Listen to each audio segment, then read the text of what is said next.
Davos లో జరగనున్న world economic forum 2025 సదస్సుకు రెండు తెలుగు రాష్ట్రాల సీఎంలు హాజరు కాబోతున్నారు. AP CM Chandrababu, Telangana CM Revanth Reddy ఇప్పుడు తమ రాష్ట్రాలకు విదేశీ పెట్టుబడులను ఆకర్షించేందుకు దావోస్ వేదికగా పోటీ పడుతున్నారు.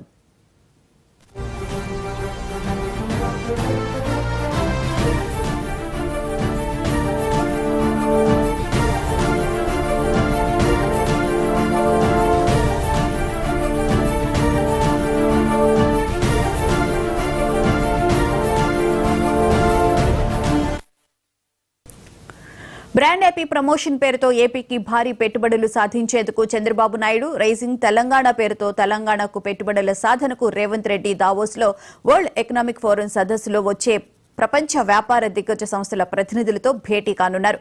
పెట్టుబడుల ఆకర్షణ లక్ష్యంగా రేవంత్, చంద్రబాబు దావోస్ పర్యటన చేస్తున్నారు.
ఏపీ ముఖ్యమంత్రి చంద్రబాబు నాయుడు దావోస్ లో పర్యటిస్తున్నారు. పెట్టుబడులే లక్ష్యంగా దావోస్ పర్యటన సాగుతుంది. ముఖ్యమంత్రితో పాటు ఐటీ, విద్యాశాఖ మంత్రి లోకేష్ కూడా పర్యటించడం జరుగుతుంది. ఇక ఇదే అంశానికి సంబంధించిన పూర్తి వివరాలను మా స్పెషల్ కరెస్పాండెంట్ శ్రీనివాస్ అడిగి తెలుసుకుందాం.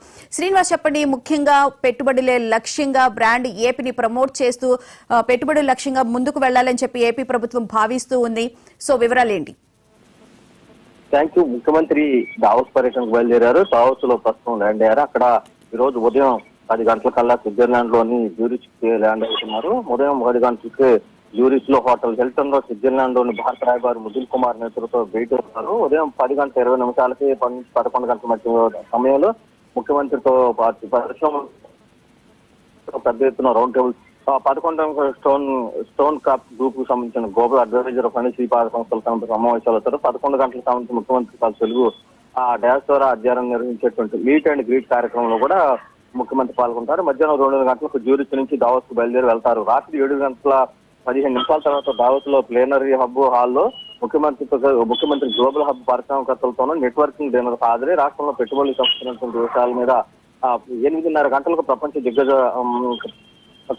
అధినేత అయినటువంటి లక్ష్మీ నివాస్ మిట్టల్తో కూడా భేటీ అవుతున్నారు. మొత్తం మీద పెట్టుబడులకు సంబంధించినటువంటి దాని మీద ప్రధానంగా దావోస్ లో ఈ రోజు నుంచి 4 రోజుల పాటు 24 తారీఖు వరకు ప్రపంచంలో మొత్తం ఆర్థిక సదస్సు జరగబోతుంది. దీనికి ప్రపంచంలో ఉన్నటువంటి దిగ్గజ పారిశ్రామికవేత్తలతో పాటు వివిధ దేశాలకు సంబంధించినటువంటి అధినేతలు కూడా హాజరవుతున్నారు. ప్రధానంగా ఆంధ్రప్రదేశ్ లో ఇప్పటికే 15కు పైగా ఉన్నటువంటి పాలసీని ప్రకటించింది. ఈ పాలసీలో భాగంగా ఆంధ్రప్రదేశ్ లో పెట్టుబడులకు ఉన్నటువంటి అవకాశాన్ని వివరించడంతో పాటు పలు సంస్థలతో సంబంధించి కూడా ఎంబీఓలు జరిగేటువంటి అవకాశం ఉంది. అలాగే ముఖ్యంగా లోకేష్ విద్యకు సంబంధించి కూడా ప్రక్షాళన చేయడానికి కసరత్తు చేస్తున్నారు. ఈ నేపథ్యంలోనే అక్కడున్న ఎడ్యుకేషన్ కి సంబంధించిన రంగాల వాళ్ళతో మాట్లాడే అవకాశం ఉంది అని చెప్పారన్నారు. దాని గురించి ఏమైనా డీటెయిల్స్ తెలుసా శ్రీనివాస్? దావోస్ పర్యటనకి ముఖ్యమంత్రితో పాటు మంత్రి నారా లోకేష్ తో పాటు మరో మంత్రి భారత్ కూడా వెళ్లడం జరిగింది. అయితే దీంతో పాటు మొత్తం 9 మంది బృందంలో వీరిద్దరు కూడా ఉన్నారు ముఖ్యమంత్రితో పాటు. అయితే నారా లోకేష్ కు సంబంధించి చూస్తే మాత్రం ఆయన ప్రత్యేకమైనటువంటి దాంట్లో అంటే ఎడ్యుకేషన్ పాటు ఐటీకి సంబంధించినటువంటి సెక్టార్లు వీటి మీద ప్రత్యేకంగా ఫోకస్ పెట్టారని చెప్పాలి. ఆయన పూర్తిగా ప్రత్యేకంగా ఆయన హోటల్లో ఉదయం 10 గంటలకి ఈ రోజు జ్యూరిచ్ లో హోటల్ హిల్టన్ స్విట్జర్లాండ్ భారత రాయబారి ముదిల్ కుమార్ తో కూడా ఆయన భేటీ అవుతారు. అలానే ముఖ్యమంత్రితో పాటు 10 నుంచి 11 గంటల మధ్యలో జరిగేటువంటి పరిశ్రమల పెద్దల రౌండ్ టేబుల్ లో కూడా నారా లోకేష్ పార్టిసిపేట్ చేస్తున్నారు. ఉదయం 11 స్టోన్ గ్రూప్ గ్లోబల్ అడ్వైస్ పణిశ్రీపాద సంస్థ ప్రతినిధులతో ఆయన లోకేష్ ప్రత్యేకంగా భేటీ కానున్నారు. 11:30 గంటల తర్వాత ముఖ్యమంత్రితో పాటు తెలుగు డ్యాన్స్ రాజ్యాన్ని నిర్వహించే మీట్ అండ్ విత్ గ్రీట్ లో కూడా నారా లోకేష్ పార్టిసిపేట్ చేయబోతున్నారు. ఆ నుంచి ఉదయం 2:30 తర్వాత దావోస్ కు బయలుదేరి వెళ్తారు. రాత్రి 7:30 గంటల తర్వాత దావోస్ లో జరిగేటువంటి ప్లేనరీ లో ముఖ్యమంత్రితో కలిసి గ్లోబల్ పారిశ్రామిక నెట్వర్కింగ్ డిన్నర్ తో లోకేష్ కూడా హాజరు కానున్నారు. మొత్తం 7:30 ప్రపంచ దిగ్గజ ముఖ్యులతో కూడా పెట్టుబడులకు సంబంధించిన దాంట్లో ముఖ్యమంత్రితో భేటీ అయ్యే దాంట్లో పాటు నారా లోకేష్ కూడా ఉన్నారు. అయితే ప్రత్యేకంగా నారా లోకేష్ ఈ సదస్సు 5 రోజుల పాటు జరిగే దీంట్లో ప్రత్యేకంగా 50 మంది పైగా అంబాసిడర్లతోనూ వివిధ దేశాలకు సంబంధించినటువంటి పెద్ద పారిశ్రామికవేత్తలతోనూ అలానే పారిశ్రామికంలో ఉన్నటువంటి కీలకమైనటువంటి వ్యక్తులతోనూ నారా లోకేష్ ప్రత్యేకంగా భేటీ కాబోతున్నారు. వాళ్ళు ఈ వరల్డ్ ఎకనామిక్ ఫోరం వేదికగా జరుగుతున్నటువంటి విద్యారంగం ప్రపంచవ్యాప్తంగా వస్తున్న మార్పులు అనే అంశం మీద విద్యారంగం గవర్నర్లతోనూ ప్రత్యేకంగా మీటింగ్ లో పాల్గొంటున్నారు. అలానే ఇంటెలిజెంట్ పరిశ్రమ కోసం సరిగైనటువంటి పర్యావరణ వ్యవస్థ నిర్మాణం సంబంధించినటువంటి అంశం మీద అధునాతన యుగంలో ఆర్టిఫిషియల్ ఇంటెలిజెన్స్ యొక్క ప్రభావం ఎలా ఉంటుందనేటువంటి దాని మీద, దాంట్లో పాటు జెండర్ పార్టీ స్ప్రింట్ ఛాంపియన్ అనేటువంటి అంశాల మీద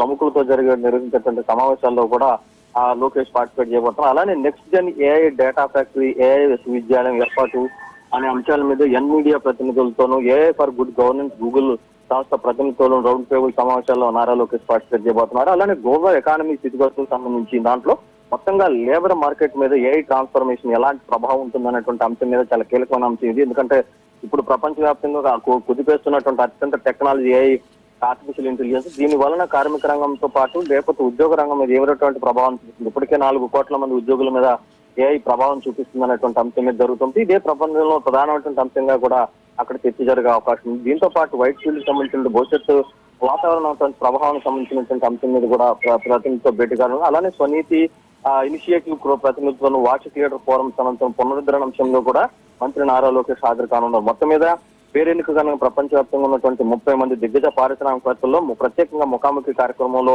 పార్టిసిపేట్ చేయడంతో పాటు అనేక అంశాలకు సంబంధించిన దాంట్లో CNBC, TV18, business today, economics times, Bloomberg, money control లాంటి ప్రపంచ అంతర్జాతీయ సంస్థ మీడియా సంస్థల ప్రతినిధులతో పాటు ఇంటరాక్టివ్ సెషన్స్ లో పార్టిసిపేట్ చేయబోతున్నారు Nara Lokesh. Right, thank you Srinivas.